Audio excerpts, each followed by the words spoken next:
Since you reside in Kyiv as a freelance correspondent, I get a question. There is a well-known stereotype in our country which said that independence, whether it's in journalism or any other area of occupation, doesn't pay much. And meaning that someone with interest can give you much more money to cover up for them, while by remaining honest, you are not getting anywhere money-wise. Would you say that's true? Well, first of all, for anybody who plans on being a journalist, I would say be prepared not to make much money. If you're planning on making a lot of money, journalism doesn't pay, period. There are a few people, obviously, that can make a lot of money, but the majority of people, and especially now that journalism is going through a very big change, possibilities of earning money are less. Within that, yes, freelancing is difficult. Being an independent journalist is difficult. You can make money, but you need to be prepared in the beginning not making money, because you need to learn the system, how to approach editors, how to sell your stories, what are the most interesting stories, and this is very difficult. No, you never make a whole lot of money as a freelancer, but you do gain a lot there are pluses. You gain independence, you can cover the stories that are interesting to you. If you know how to work as a freelancer, it can be extremely rewarding professionally, career-wise. But it's difficult, and there are a lot of times when you're not going to be making money, and you're going to be worried. And this is obviously psychologically very difficult. Recently there was a scandal around the Panama Papers where Ukrainian president's offshore assets became public. What's your opinion on this matter, and from your perspective, how politicians should act when they are found in the center of this sort of scheme? Well, how politicians should act and how, what I would say and what another person would say are totally different things. I would say be as open. I would say, first of all, don't do bad things. Don't break the law. And if you do, then you need to be as honest as possible. That perhaps is not the best advice all the time if you're a politician. The situation right now with the Panama Papers is interesting because as far as I can tell, now I could be wrong, Mr. Poroshenko did not break the law. And if he did break the law, it's not a major thing that he did. Now, two things that come from that. First of all, it's just the beginning. We could find out a lot more. We could find out that he actually did send money outside of the country. We could find out that he has other offshore accounts. We also can find out that other politicians, and I expect we will, find out that many more politicians in Ukraine have extensive offshore accounts as well. I think that this is just the beginning. And the second thing that I want to say about Mr. Poroshenko is he's in an interesting situation right now, an interesting space, shall we say it, where the tendency, the trajectory of his popularity is going down. And no matter what he does, it helps, it adds to this. So he may not have really broken the law with the Panama Papers, but because his popularity is dropping, because the population is unhappy, because the general dissatisfaction among the population is growing, it just helps. Everything that Poroshenko does right now is just going to add to that. And that's the interesting thing, is no matter what he did, whether he broke the law, whether he didn't break the law, this does not help him. And I don't think he actually realizes that. Probably all Ukrainian students anticipate visa-free regime with Europe. Do you think that Europe will actually enable Ukraine to become a part of European Union? And what's your prediction on that regard? All right, well, part of the European Union, maybe in your lifetime. We'll see. Let's be honest. Europe so far has not given any real promises to Ukraine that will become a member. That's number one. Furthermore, the general atmosphere, the general mood in Europe right now is very anti-immigrant, very anti-expansion. In fact, it's very anti-European. I mean, let's be honest. 20 years from now, the European Union might not exist, or it may not exist in the way that it is right now. So obviously you guys aren't going to get visa-free regime or anything if the European Union doesn't exist, not to mention actual membership. Things are going to have to change. Things are going to have to change in Ukraine, obviously, but things more importantly are going to have to change in the European Union. Like I say, at the moment, no, of course not. Europeans are not ready to give you membership. Things may change in 10 years from now, but that's 10 years from now.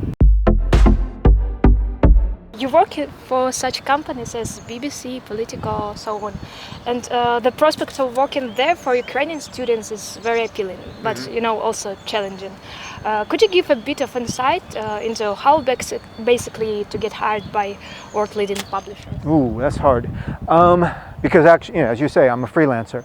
If you want to work as a freelancer, well, you need to get in touch with the main office. But actually, if you want to work for them, you need to get in touch with the main office.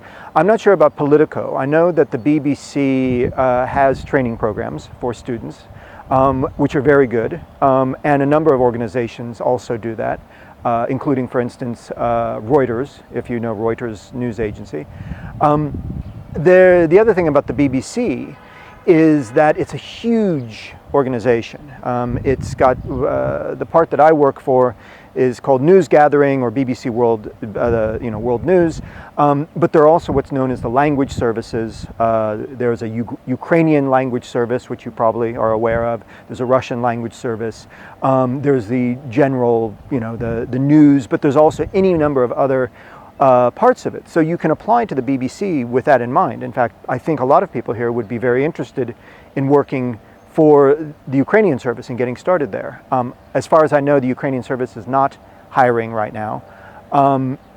Another thing that I can say is you can apply or offer yourself, if you're able to live somewhere very cheaply, as an intern, a stagiaire. And this is very much a way, as we say in English, getting your foot in the door. A lot of people in the West start out as interns, work for free for however long they can, 3 months, 6 months, a year. And that way you get the experience, but also you get the people know you. The last thing I would say that is, in order for anybody to hire you as a journalist, you need to be ambitious, you need to show you have enthusiasm, but most of all you need to have ideas. The first thing that most bosses, people who are hiring you, are going to ask you is, all right, so what ideas for news stories do you have? And you should have them. So if anybody is planning on applying, think about the ideas, think about why they're important, why people should know the story, and be ready for that question. And I'd say that if you're ready, then chances are somebody will hire you in some capacity. The last question is regarding freedom of speech issue. Do you agree or disagree with the statement that students should be allowed to openly discuss the internal issues of the university through mass media? Should it be seen as acceptable? Well, you tell me, why shouldn't they? Is it not allowed here in Ukraine to discuss internal issues of the university? It's controversial. Really?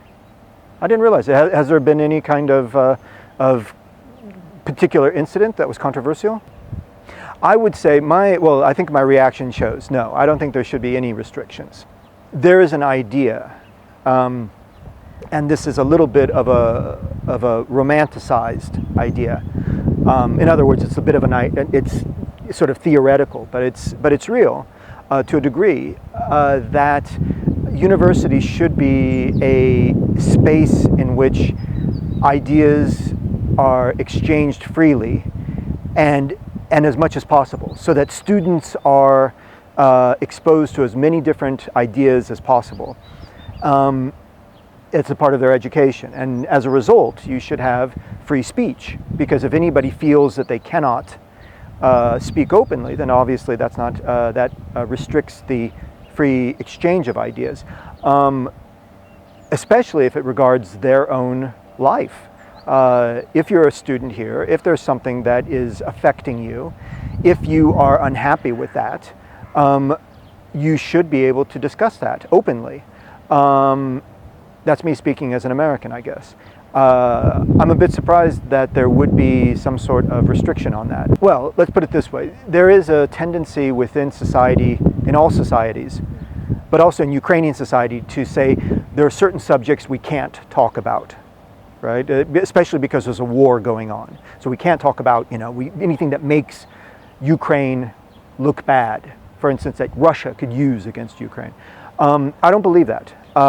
And one of the reasons why I don't believe that is because there's a tendency to use that and then apply it in other areas. So if you say, generally we cannot talk about, too much corruption in Ukraine because it makes the Ukrainians look bad. People at the university, administrators, could say, well, it's, that there's that restriction. Well, we also don't want things to be, to make Ukraine look bad. It's we say in English, and it's not the best phrase, we call it a slippery slope. If you start here and you start to go down the slope, it's very easy to go down to the bottom. I don't think there should be any restrictions. And I think that if I were a student here, I would fight against that.